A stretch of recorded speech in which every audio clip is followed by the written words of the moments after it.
Maintaining your lawn the right way this fall starts with Lowe's, because Lowe's has the grass seed and fertilizer perfect for your growing area, and the know-how to help you do it right. And at great savings, like up to $15 off select Scott's grass seed. And save $5 on a 12.5-pound bag of Scott's Turf Builder Winter Guard Fall Lawn Food, now $14.97. For all your fall projects, do it right for less. Start with Lowe's. Valid through 10/2. Selection and availability vary by location, U.S. only.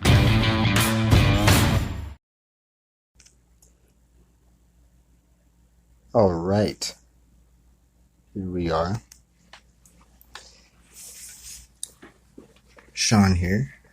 Aloha from California. You know, before I go into anything, I wanted to talk about my last episode I did before this. You know what happened to me after I posted?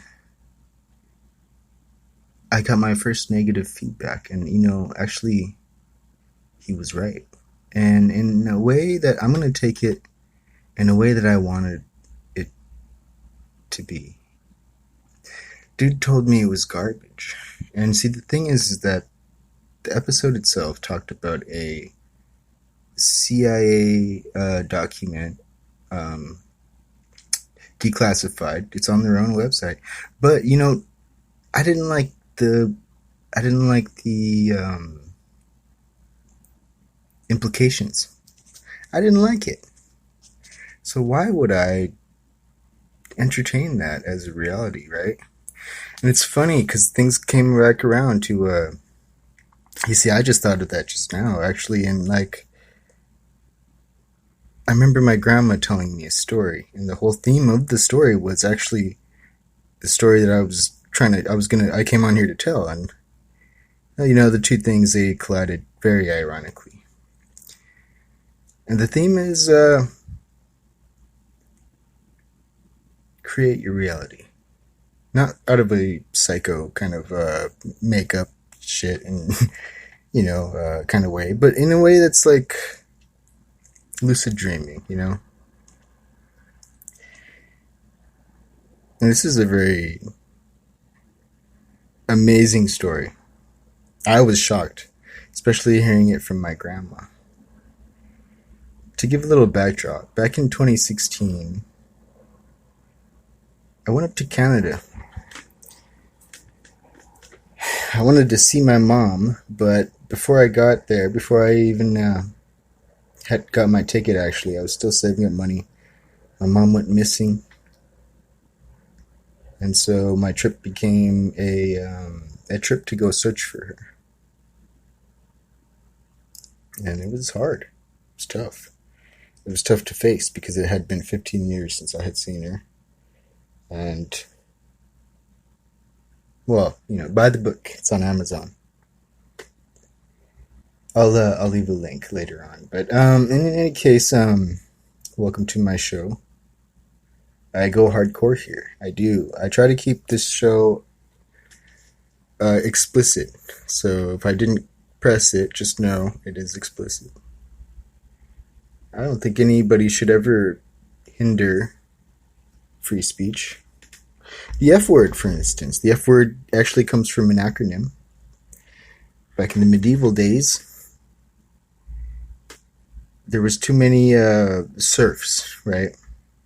So they made it a law. Fornication under consent of king. That's right, you had to get licensed to have sex. Fuck, right? That's crazy. So the word, it really just means kind of like a funny thing, It's funny that we hinder it when that's what the word comes from. Irony is the face of God, so they say. In the case, I have a little tunage for you, and this one is not a song so much as a sound from source. Trademark by Sheila Kennedy, good friend, awesome person, and everything. She's the most amazing elder woman, I should say, that I have ever met. She's a lot like me when it comes to tech. She's got probably more pages than I do, more websites than I do, and she's really tech savvy. It's just funny because she's very spiritual, and she's very aware, and she's very short. And she's got a mouth on her too sometimes. But it's all in she's Australian. What do you think? Sheila Kennedy. This one's called Astral Travel Protection.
Wasn't that soothing?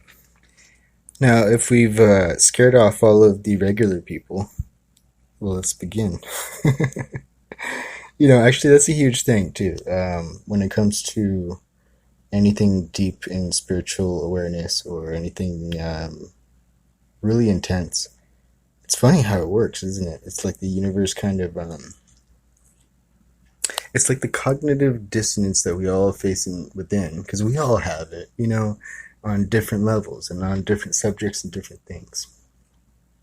But it's almost like the cognitive dissonance plays out in the physical realm, and it might be like as you're about to hear something deep, but then a car starts honking really loud, or something happens to intervene.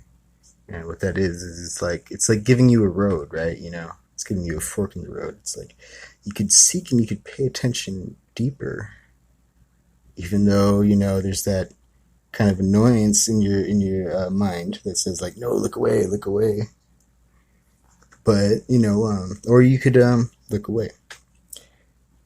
And generally we look away. In fact, I found that when it comes to a lot of the psychic readings that get done by a lot of psychic readers, not all of them, but some, they tend to take the cognitive dissonance as the intuition, which should not be a thing. I think everybody should have that vigilance to seek, of course, in a person's own manner of comfort. But even then, sometimes be able to push farther into the uncomfortable, because it's generally the uncomfortable that really holds the deep truth. At least I've found for myself. I mean, it would be natural, right? Because we wouldn't want to look at things that show that our egos were wrong about certain things, because our egos would be like, no, I am right, always. Yeah, I mean, we all got it, right? It's all good,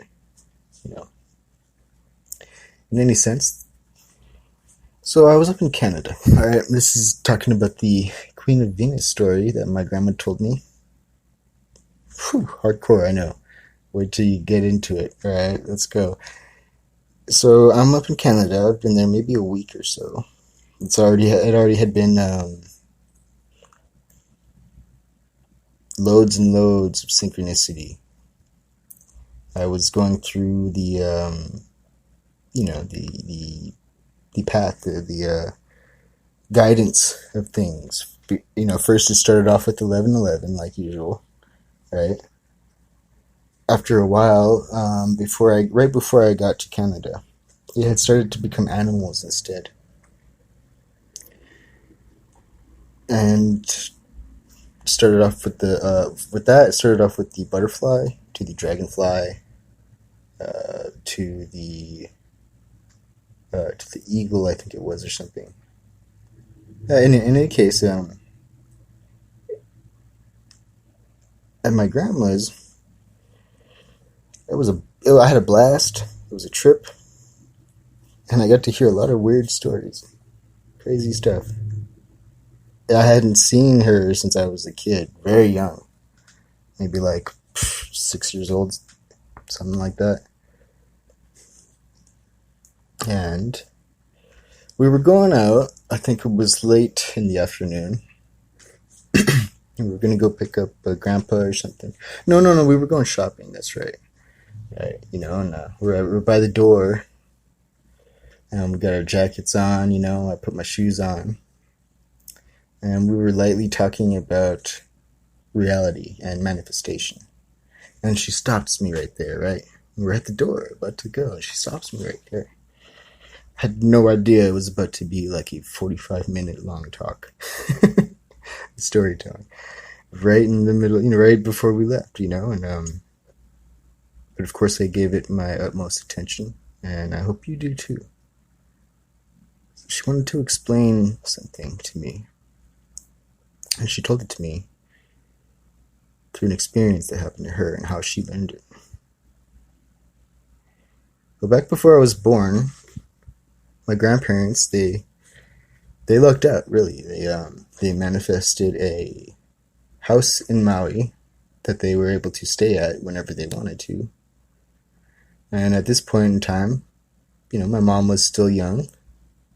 I think 18 or something like that. And my mom was the oldest. All the other daughters were a bit younger. And my grandma was young too. Yeah, and she said that she had made some friends over there on Maui. Now, Maui is a very hippie place. Super hippie. Like, galore. If you can imagine San Francisco, but Hawaii. Yeah. And, well, she had two friends that drove up on a Jeep, and they were going to go take her to go do, spiritual stuff. And they picked her up. She asked where we're going.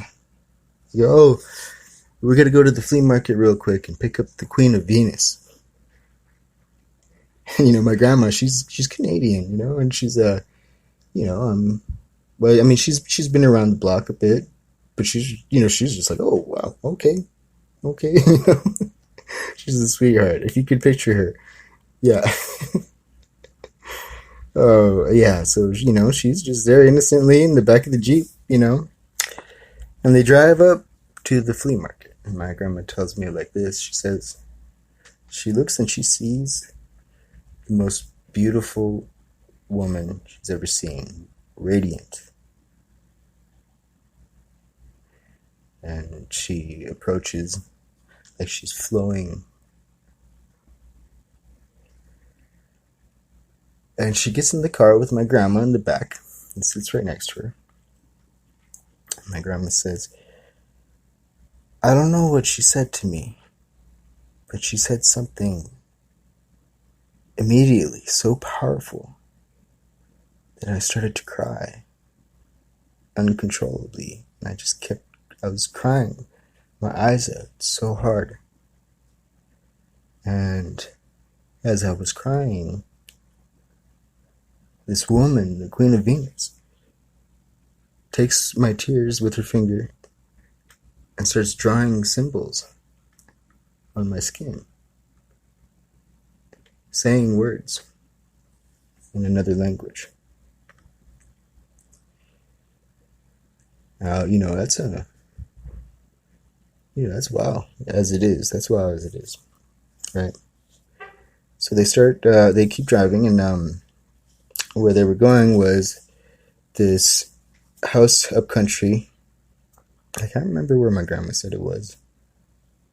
But anyways, they were going to do a clearing. The two people that were in the front were going to do a clearing on the house. And so, they drive up to the spot, and the two get up out of the car and go up to do the house. But, my grandma and the Queen of Venus stay in the Jeep, and there's horses to the side, right? My grandma said that she's leaning out of the Jeep, like saying, "Hey, horsey," trying to get them to come over, And she said the Queen of Venus gets out of the Jeep, then goes around the fence, into the yard like she owned the place or something, like she just goes in like, oh. And she beckons for the horses to come. And she said that the horses came up to the Queen of Venus and kneeled before her. And then she beckoned for the horses to go to my grandma. And they went over to my grandma. And my grandma got to pet them. And, she's, at this point, my grandma, like, she's telling the story like it's like happening right there at the spot, and that's how memory goes too, right? Puts us there. And empathy also brings us there as well. So, my grandma is like, oh, like, like really tripping out right now about now, And so, the two people, they get done with the clearing of the house. They get back in the Jeep, and now they're driving. And then one of them goes, oh, crap. Looks at the time. It's like, oh, it's this. We're supposed to be there in half an hour. We're not going to make it. And so they go, the other one goes, we're going to have to do a time jump. If you could just imagine a grandma. Now, she's a very sane grandma, mind you. She's got a very good head on her shoulders, and she's very wise. And as you will hear at the end of this story, when you hear the lesson. So, at this point, my grandma's like, oh, time jump. Like, what the heck is going on?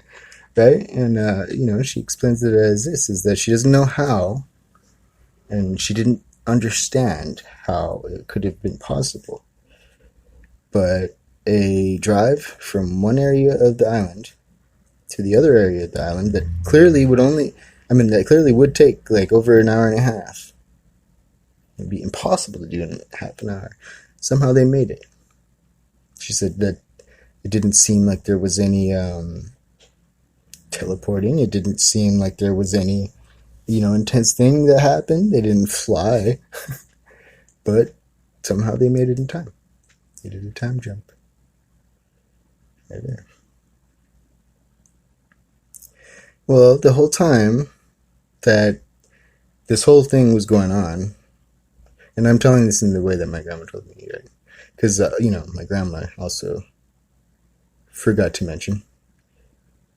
But, at the end, she told me, oh, yeah, and the whole time they were talking about this mothership, right?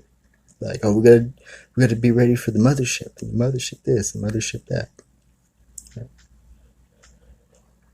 So they drop off my grandma,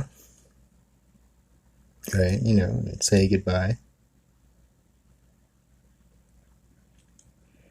Well, that night, my grandma wakes up, 2 a.m. I'm pretty sure she said 2 a.m. I can't be fully 100%. But yeah, 2 a.m. about-ish. Because I asked my aunt too, who comes in the story right here.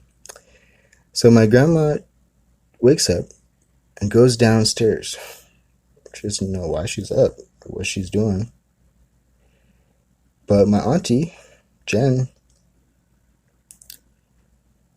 she goes downstairs too. She wakes up and goes downstairs too, and they just look at each other.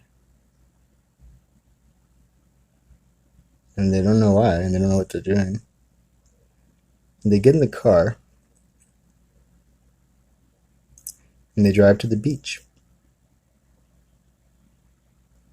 They get out of the car at the beach, and they walk out to the beach, and they look up. And there's a big old UFO. Just chilling there, up in the sky. And my grandma didn't say chilling. But... And they stayed there, watching it the whole time. She said that must have been the mothership that they were talking about.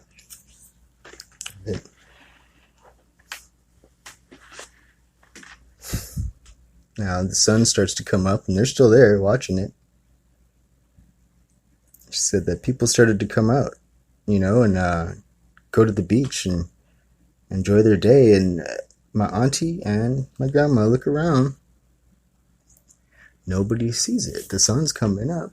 The thing is still there in the sky. Nobody's even paying attention. Nobody sees it at all. Well, they get back in the car, go back home, and go to sleep. The entire time not saying a word to each other. I asked my auntie about that story later, and she verified it all. Which is a trip. It's a trip. So, back to my grandma's house. We're in front of the door. Still haven't left yet. I got my scarf on, jacket on, and everything. And then my grandma tells me that after that, because that was a whopper. Well, she met Sydney Banks, a family friend. He ended up being one of their neighbors. And he's maybe not so much known these days. He passed away. But he was a dude who, he helped a lot of people. He found enlightenment out in the woods just for a walk. And he understood the process. And, I need to go back and watch some of his old videos. And because when I was young, I just didn't understand. But in any case, she said that she showed him a picture of her and the two people that were the driver and the passenger side. And Sydney Banks goes, Oh, okay, one of those kind of people. Ooh, it goes like that. And my grandma's explaining like, I didn't understand how he could have cut that because they were dressed like perfectly normal in the picture, you know. And I guess then Sydney Banks began to teach her or express to her about the nature of it all is that you can choose. You can choose for a thing to be in your reality or to not be in your reality. Or, for a thing to be real or not. And my grandma chose. No more UFO alien stuff. And she never encountered anything UFO or weird or woo-woo again, probably did again. I'm sorry. She did. She goes through synchronicities like crazy. So that's a different thing, though. That's a different topic, right? It's still spiritual, but it's not alien specific or UFO specific. Now that's a huge, huge thing we got to think about, right? Synchronicity itself. Thought manifestation. Reality. As one of my mentors puts it, if consciousness is the foundation of all reality, then anything that can be thought, imagined, or dreamed up by default is real. So, I was telling I don't want to call him a pupil. I don't want to call him a student. I was telling a friend earlier today that denial is fine in the sense of not putting yourself in a situation that's going to be dangerous or psychologically hell, and I'm barely understanding that. I still have my stance. I still believe that there are things that should definitely be faced when it comes to negativity and positivity. I know that a lot of things nowadays, there's a lot of effort for looking towards what is good and what brings happiness and raises vibration. I can respect that. I would wish that we could all take that and place that kind of vibe and attention and awareness onto the things that are negative. Seek the light in it, and to see the light in it, but heal it for sure.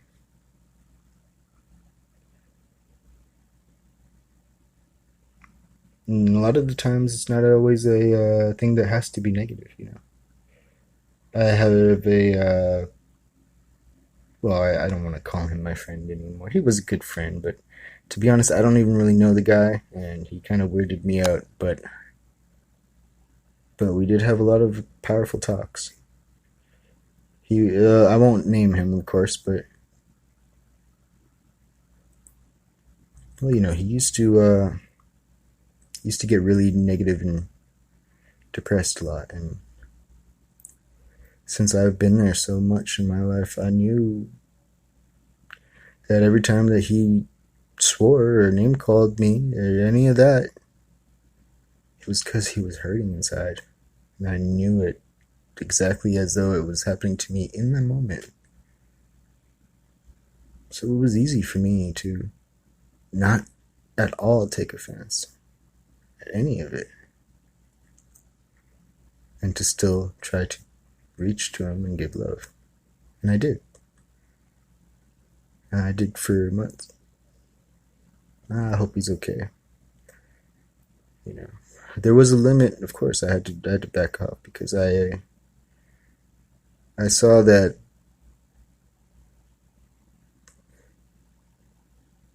I guess there was a boundary or a time frame to where I wasn't helping anymore. I'm guessing that the same thing has happened to me or is happening to me in a lot of ways. I suppose faith is in order all around. But yeah, well, Queen of Venus for you. I hope you like that story. You don't have to take it as reality. You could totally say it was a bunch of, you could say that my grandma made it up. You could say that I made it up. You could say the Queen of Venus made it up. Hey, or maybe you are the Queen of Venus. This was a long time ago before I was born. So who knows? Thinking about it, I can say that Edgar Cayce, if you didn't know, I've been studying that guy and his readings all of my life. And although I do not take everything in the archives as verbatim, I take almost everything in the archives as verbatim because his stuff is pretty dead on. He's solid. He's way solid. He predicted Pluto before we knew it existed. He even knew where it was and when we'd find it. He said that the ancients called it Vulcan, actually. And that's how we got the term. For Star Trek, at least.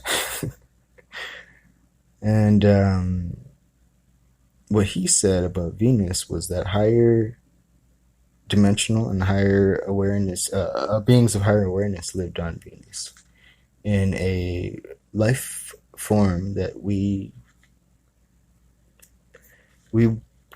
right as now cannot perceive, and we definitely could not perceive it as life. I would say it's probably more of it's just a higher vibrational dimensional realm. I try to picture it, and as an astrologer, I imagine it's really beautiful. When we talk about Venus, we talk about the aspects of beauty, understanding the aspects of beauty. As we on Earth are affected by Venus, depending on where Venus is in our charts, in our natal charts, and in transit, affect the perspectives that we have when it comes to things like beauty, harmony, righteousness too, but not in the sense that we use the term righteousness these days. In Hawaii, the Hawaiian slogan really goes like this. It goes, "Ua mau ke ea o ka aina I ka pono o Hawaii." Hawaii with a V. I don't know where the W came from. Don't ask me. Yeah. Hawaii. And what that means is it means the life of the land is perpetuated in righteousness. And it's actually the life of the land of Hawaii is perpetuated in righteousness. But you can apply that in any sense that you want. Ua mau ke ea o ka aina I ka pono o Hawaii. And what that means with that is very simple. The life of the land is perpetuated in righteousness. That's the flow of the harmony, the literal life, the expression, the bloom of life, from the seed, from the womb, from the lovemaking. Actually, let's start there. From the joy of life, the desire to live, the harmony in a community, the trust and faith that a family would have for each other, and all these things that are really, really on the verge of extinction in the world right now. Well, it's ironic, isn't it?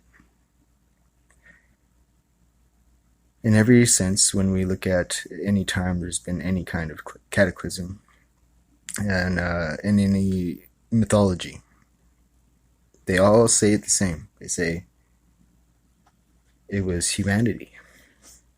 We became wrongful in our ways.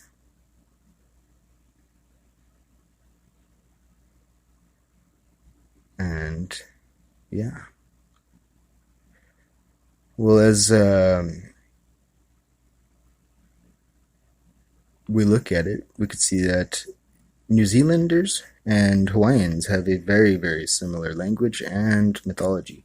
Actually, they also have Maui too.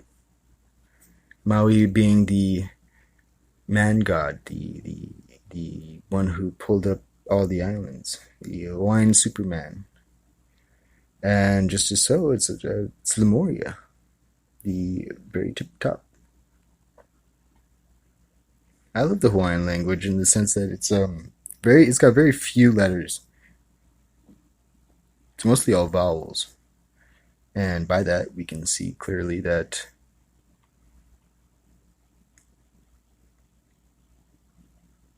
it's a very spiritual language. When it came to a lot of the chants, people would be beaten harshly, hardcore, if they got even a tone wrong. Because the chants, that's messing around with nature. That's magic, you know? And the vowels would be more closely to light language than anything else. It's like a rainbow. You know?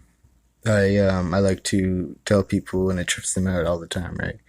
You know, because in the Hebrew alphabet of saying Yahweh, it's what is it, the JH YH or something like that, right? Which is no vowels. Well, it's funny because Yahweh has almost, if we slow it down a bit, it has all the vowels. You know, it's got it all. Like you can start at any point too, and it would turn out to be that kind of that flow, you know, that light, really, the rainbow spectrum.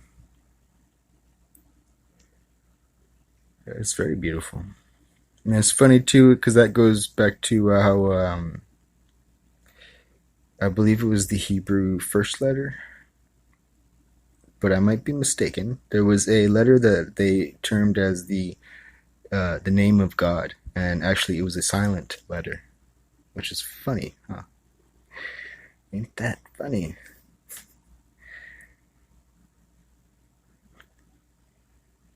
Well, it's 7 minutes left, but I just wanted to express again. I went and deleted the other episode, but if you're catching this on a Google podcast, if you're catching this on iTunes or SoundCloud or maybe YouTube, I can delete it off YouTube, but the other ones I don't think I can delete it off of the former episode. So I guess I got to be more responsible with what I put out there. I figured, this was. It's got the evidence as that it was on the CIA website, right? You know, you can Google it. Anybody can Google it, and it's there. But actually, screw that. We create our realm. We create our reality, not in a psychotic way, in a beautiful way, in a magical way. And I think now I'm going to do it in a more responsible way. Now, I apologize for anybody if you heard that last one. People say don't apologize these days, especially as somebody that quite possibly could be the Queen of Venus. But I will not give that out, because that would be too funny. I think I don't know if you're listening. It's just it fits. But in any case, aloha oe. Ua mau ke ea o ka ana I ka pono o Hawaii, o Maui, o America, o India, o the world, o humanity, and the universe, right? from the Garden of Eden and on.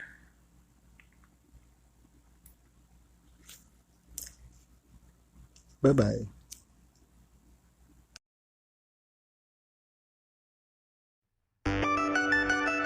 Madness, baby. Punching in, Stone Gate, baby. Boop, boop, boop. Same old shit. Check it.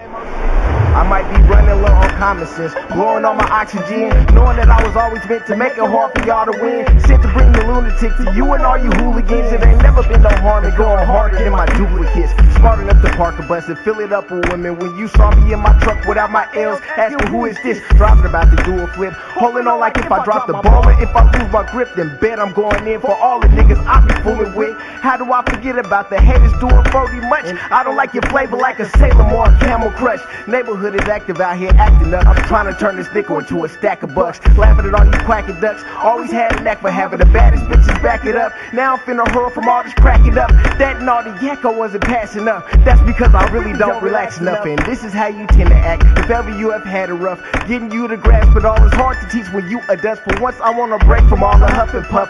Rollers with your overbrush. Told you now I'm owning up to everything you said I was. If I could get a handle on my life, I could open doors. Then I won't be nothing nice. Living room and kitchen flow. Get it y'all as if I owe everything and none at all. Working on some reefer smoke. Learning from my keeping on. And after all that speaking on me, I don't want to lead you on. Ain't trying to leave you with the wrong idea about where I'm going. It's all Jesus, I understand. You done had it up to here with all my gas. And if I could only make it rapping so I can say I made it happen. Been an underdog forever, now I really do have it down pat. I haven't shown you any signs of me falling back. Sorry I ain't catch your call. Leave your name and number at the beat so I can call you back. Fall or fail, never know. I've been on my lumberjack. Overworking ain't a flaw. Look at how you made me act. Beating like an April hog. How you all became a snack. How it all became a rap. I left to really bring it back to where we all in habitat. San Jose is on the map. Hammer time forever black. Swagger like the Cabbage Patch. Color ain't a factor, but statistics say that we only brought to keep the prisons overpacked. They don't want to make it, so we never turn to pulling jacks.